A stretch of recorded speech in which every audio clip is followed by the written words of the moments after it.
안녕하십니까? 2025년 10월 흔들리는 세상의 중심을 잡는 대담 균형추입니다. 지난 1월 출범한 트럼프 2기 행정부의 아메리카 퍼스트 정책이 전 세계를 뒤흔들고 있습니다. 특히 한미 관계는 3,500억 달러, 우리 돈 490조 원에 달하는 대미 현금 투자 요구로 인해 지난 9개월간 험난한 파고를 넘어왔습니다. 이는 단순한 통상 마찰을 넘어 동맹의 정의와 대한민국의 경제 주권을 묻는 근본적인 시험대가 되고 있습니다. 저는 진행을 맡은 윤지아입니다. 이 중차대한 현안의 맥을 짚어주실 분이죠. 대한민국 최고의 시사평론가 추균형 평론가님과 함께합니다. 평론가님 안녕하십니까? 안녕하십니까? 추균형입니다. 평론가님, 트럼프 대통령이 취임한 지도 벌써 9개월입니다. 그가 내민 3,500억 달러라는 청구서를 놓고 양국이 팽팽한 대치를 이어오고 있는데요. 이 문제가 해결되지 않고 9개월이나 끌어온 근본적인 이유는 무엇이며 왜 지금 이 시점 2025년 10월에 다시금 최대 현안으로 부상하고 있는지 그 배경부터 심도 있게 짚어주시겠습니까? 네. 이 문제가 장기화되는 이유는 트럼프 대통령의 국정 운영 스타일, 즉 거래적 외교의 본질과 직결되어 있습니다. 그는 일기 행정부 시절부터 방위비 분담금 협상에서 전례 없는 증액을 요구하거나 나토 동맹국들에게 방위비 증액을 압박하는 등 동맹을 상호 가치 기반이 아닌 철저한 손익계산의 대상으로 여겨왔습니다. 이번 3,500억 달러 요구 역시 그 연장선상에 있는 지극히 트럼프다운 방식입니다. 우리 이재명 정부 입장에서 이는 받아들일 수 없는 요구입니다. 단순한 투자 요청이 아니라 국가 경제의 명운이 걸린 주권의 문제이기 때문입니다. 9개월간의 교착은 바로 이 거래와 주권이라는 양립 불가능한 가치가 충돌한 필연적 결과입니다. 지금 이 시점에 문제가 다시 수면 위로 급부상한 이유는 양측의 정치적 시계가 맞물렸기 때문입니다. 트럼프 대통령은 내년 중간선거를 앞두고 러스트벨트 등 핵심 지지층에게 보여줄 가시적인 성과가 절실합니다. 한국으로부터 이만큼의 투자를 받아내 미국의 공장을 돌리고 일자리를 만들었다는 것만큼 확실한 홍보 카드는 없겠죠. 반면 우리 정부 역시 더 이상 이 불확실성을 방치할 수 없습니다. 반도체, 전기차, 배터리 등 우리 주력 산업의 대미 투자 계획이 모두 올스톱된 상태고 금융시장의 불안정성도 커지고 있습니다. 내년도 경제정책의 큰 그림을 그려야 하는 지금 이 문제를 어떻게든 매듭지어야 하는 압박이 양측 모두 임계점에 도달한 것입니다. 양측의 정치적, 경제적 이해관계가 복잡하게 얽혀 있군요. 그렇다면 현재 이 사안을 둘러싼 미국 트럼프 행정부와 한국 이재명 정부 그리고 국내외 관련 집단들의 입장은 구체적으로 어떻게 정리할 수 있을까요? 이 각 주체들의 입장이 더욱 선명해지고 있습니다. 우선 미국 트럼프 행정부는 변함없이 강경합니다. 상무부를 중심으로 투자가 먼저냐, 관세 철폐가 먼저냐는 논쟁 자체를 무의미하게 만들며 선불, 원칙을 고수하고 있습니다. 이는 동맹에 대한 배려보다는 오직 미국의 경제적 이익을 극대화하겠다는 의지의 표명입니다. 한국 이재명 정부는 선안전장치, 후 논의라는 원칙으로 맞서고 있습니다. 한미통화 스와프 체결을 단순한 요구가 아닌 협상의 전제 조건으로 격상시켰습니다. 이는 당신들의 요구로 우리 경제가 휘청일 수 있으니 최소한의 보험은 들어놓고 이야기하자는 매우 논리적인 대응입니다. 한국을 밟으려다 발에 구멍이 날 수 있다는 메시지는 단순한 감정적 대응이 아니라 이러한 논리적 방어벽이 있기에 가능한 자신감의 표현으로 해석해야 합니다. 국내 상황은 더 복잡합니다. 재계, 특히 대미 수출 비중이 높은 기업들은 하루빨리 불확실성이 해소되기를 바라며 정부의 유연한 대응을 촉구하는 목소리를 내고 있습니다. 반면 진보 진영과 시민사회는 굴욕적인 협상은 제2의 IMF를 부를 뿐이라며 정부의 원칙, 고수를 강력히 지지하고 있습니다. 이재명 정부는 이 양측의 상반된 요구 사이에서 아슬아슬한 균형을 잡아야 하는 어려운 과제를 안고 있습니다. 네, 특히 평론가님께서 일본과의 사례를 비교해 주신 부분이 인상 깊었습니다.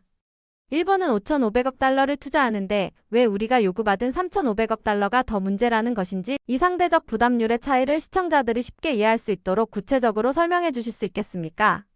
이 아주 중요한 질문입니다.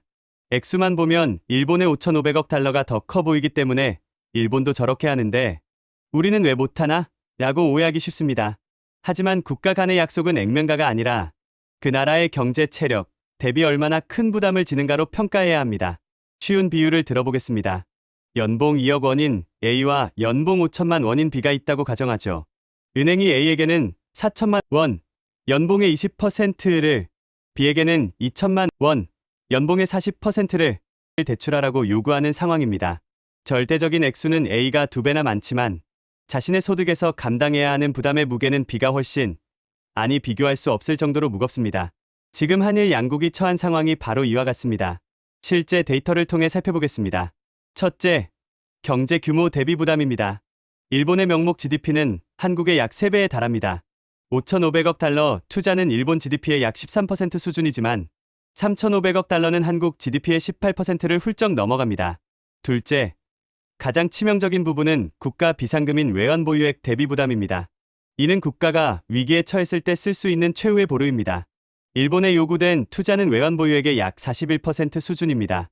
물론 이것도 엄청난 규모지만 국가 시스템이 붕괴될 정도는 아닙니다.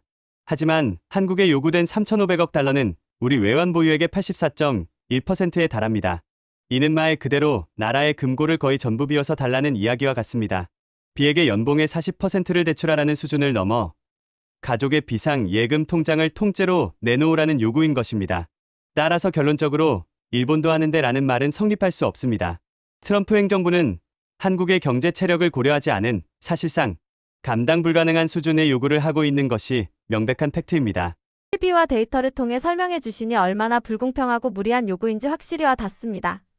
이런 교착 상태가 계속될 수는 없을 텐데요. 앞으로 이 상황은 어떻게 전개될 것으로 전망하십니까? 예상 가능한 시나리오는 무엇이 있을까요? 이 현재로서는 3가지 시나리오의 가능성이 모두 열려 있습니다. 첫 번째는 한국의 전략적 버티기를 통한 명분 있는 타결입니다. 앞서 말씀드린 국민 여론과 대북 카드를 최대한 활용하는 시나리오입니다. 특히 최근 북한이 대화의 문을 열 가능성을 시사하고 있는 점은 우리에게 매우 중요한 변수입니다. 이재명 정부가 남북 대화의 물꼬를 트고 한반도 긴장 완화의 주도권을 주게 된다면 트럼프 대통령은 외교적 성과를 위해 우리에게 손을 내밀 수밖에 없습니다. 이 경우 3,500억 달러 요구는 자연스럽게 철회되거나 대폭 축소되고 우리는 통화, 스와프 등 실리를 챙기며 협상을 마무리할 수 있습니다. 두 번째는 상처뿐인 영광, 현실적 절충안 타결입니다. 전액 현금 투자 대신 미국의 인플레이션 감축법이나 반도체 지원법과 연계하여 우리 기업들이 조지아, 텍사스 등 특정 지역의 전기차, 배터리, 반도체 공장을 증설하는 방식으로 타협하는 것입니다. 트럼프는 투자를 유치했다고, 우리는 최악은 피했다고 말할 수 있겠지만 그 과정에서 우리 기업들은 과도한 투자 부담을 지게 되고 다른 분야에서 양보를 강요당할 가능성이 높은 말 그대로 상처뿐인 영광이 될 수 있습니다. 세 번째, 최악의 시나리오는 협상 결렬 후 경제 블록화 심화입니다. 트럼프 대통령이 정치적 결단으로 관세 폭탄을 강행하고 우리 정부가 WTO 제소 등 맞대응에 나서는 경우입니다. 이는 한미동맹에 회복하기 어려운 균열을 만들 뿐만 아니라 글로벌 공급망 전체를 뒤흔들 수 있습니다. 특히 미국이 동맹국들에게 우리 편에 설 것인가를 강요하면서 한국은 미중 사이에서 훨씬 더 어려운 선택의 기로에 놓이게 될 것입니다. 어떤 시나리오든 대한민국의 미래에 중대한 영향을 미치겠군요. 마지막으로 이 복잡한 사안의 본질을 꿰뚫어보기 위해 시청자들은 스스로에게 어떤 질문을 던져야 할까요? 이 모든 상황의 근원을 파고들기 위해 우리가 던져야 할 궁극적인 질문은 이것입니다. 우리는 언제까지 지정학적 운명론에 갇혀 살 것인가? 한반도는 역사적으로 대륙 세력과 해양 세력 사이에 끼인 지정학적 숙명을 안고 있다고들 말합니다. 이 때문에 우리는 스스로의 힘을 믿기보다 강대국에 의존해야만 생존할 수 있다는 무의식이 깊게 자리 잡았습니다. 이것이 바로 공미와 숙미의 심리적 기저입니다. 미국이 없으면 안 된다는 생각은 우리의 생존을 우리 스스로 책임질 수 없다는 자기 불신에서 비롯된 것입니다.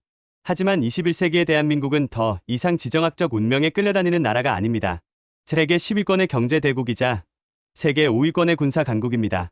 K컬처로 대표되는 소프트 파워는 전 세계인의 마음을 움직이고 있습니다. 이제는 운명론을 극복하고 우리의 국력에 걸맞은 외교적 상상력을 발휘할 때입니다. 이번 사태는 바로 그 시험대입니다. 우리가 이 위기를 어떻게 헤쳐나가느냐에 따라 대한민국이 21세기 외교사에 운명에 순응한 국가로 기록될지 아니면 운명을 개척한 국가로 기록될지가 결정될 것입니다. 운명을 개척하는 국가. 묵직한 화두를 던져주셨습니다. 우리 국민 모두가 함께 고민해야 할 문제인 것 같습니다. 오늘 평론가님의 깊이 있는 분석에 다시 한번 감사드립니다. 감사합니다. 네, 오늘 균형추에서는 2025년 10월 현재 한미 관계의 최대 현안으로 떠오른 3,500억 달러 투자 요구 문제를 집중 분석했습니다. 일본 사례와의 비교를 통해 이번 요구가 얼마나 불공평하고 과도한 것인지를 확인할 수 있었습니다. 또한 이 문제가 단순한 경제 이슈를 넘어 우리의 외교적 자존감과 미래를 결정할 중대한 분수령임을 알 수 있었습니다. 추균형 평론가의 말처럼 이제는 지정학적 운명론을 넘어 우리의 힘으로 운명을 개척해 나가는 당당한 대한민국을 기대해 봅니다. 균형추는 다음 주 더 깊이 있는 시선으로 돌아오겠습니다. 구독과 좋아요 꼭 눌러주실 거죠? 시청해 주셔서 고맙습니다.